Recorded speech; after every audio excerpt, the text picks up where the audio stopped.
నెల్లూరు వెంకటాచలంలోని రవీంద్ర భారతి విద్యా సంస్థల విద్యార్థులపై వేధింపులు తారాస్థాయికి చేరుతున్నాయి. ఫీజులు బ్యాలెన్స్ ఉన్నాయంటూ విద్యార్థులను క్యాంపస్లోకి అలౌ చేయకుండా విద్యార్థులను రోడ్డుపై నిలబెట్టడంతో విద్యార్థుల తల్లిదండ్రులు ఆందోళన వ్యక్తం చేశారు.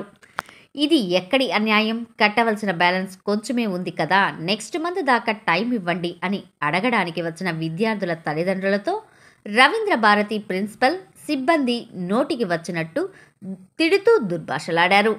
రవీంద్ర భారతి తీరుపై విద్యా సంఘాలు మండిపడ్డాయి. వెంటనే రవీంద్ర భారతి యాజమాన్యంపై ప్రభుత్వ అధికారులు చర్యలు తీసుకోవాలని విద్యా సంఘాలు డిమాండ్ చేస్తున్నాయి.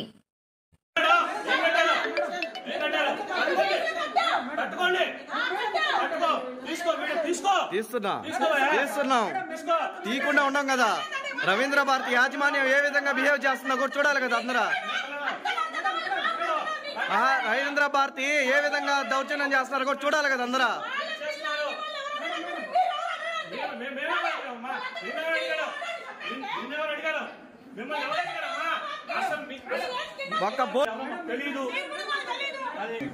ఇన్ని మంది స్టూడెంట్స్ మీరు బయట నిలబెట్టేసి, పేరెంట్స్ బయట నిలబెట్టేసి 50 నుండి 70,000 రూపాయలు ఫీజులు తీసుకుంటున్నారు మీరు. ఓకేనా? గవర్నమెంట్ అథారిటీ ప్రకారం మీ దగ్గర ఎంత ఫీజులు మీరు చెప్పండి, సమాధానం చెప్పండి. ఇన్ని రోజులు మీరు కూర్చోబెట్టి నిలబెట్టేసి మీ పార్టీ మీరు క్లాస్ లో ఉంటే 11 నెలల నుంచి పెట్టలేట్టే ఉన్నారు.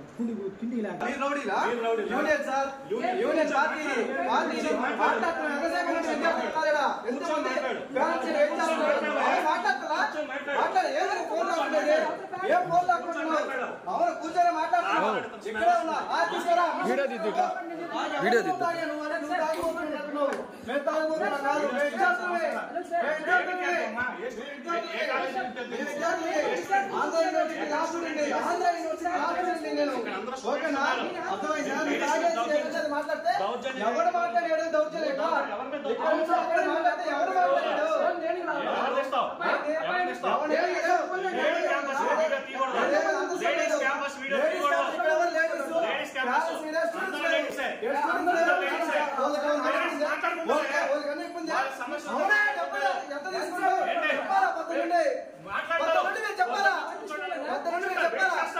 మీరు పై ఉండి మీరు పొద్దున విద్యార్థులు కూర్చోబెట్టకూడదు. మీరు క్లాసులో కూర్చోబెట్టాలి, విద్యార్థుల్ని క్లాసులో కూర్చోబెట్టాలి. ఇక్కడ కూర్చోబెట్టాలి. మీ పార్టీలో ఉంటే విద్యార్థి సంఘ నాయకులది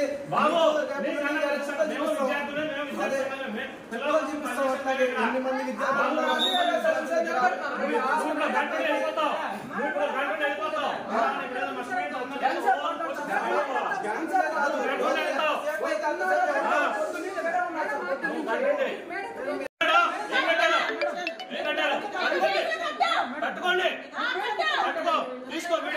తీస్తున్నాం.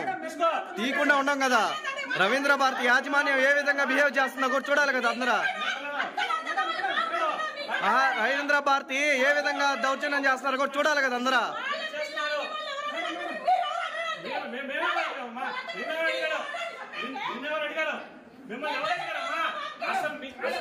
ఒక్క బోర్డు లేదు ఇక్కడ రవీంద్ర భారతి అని.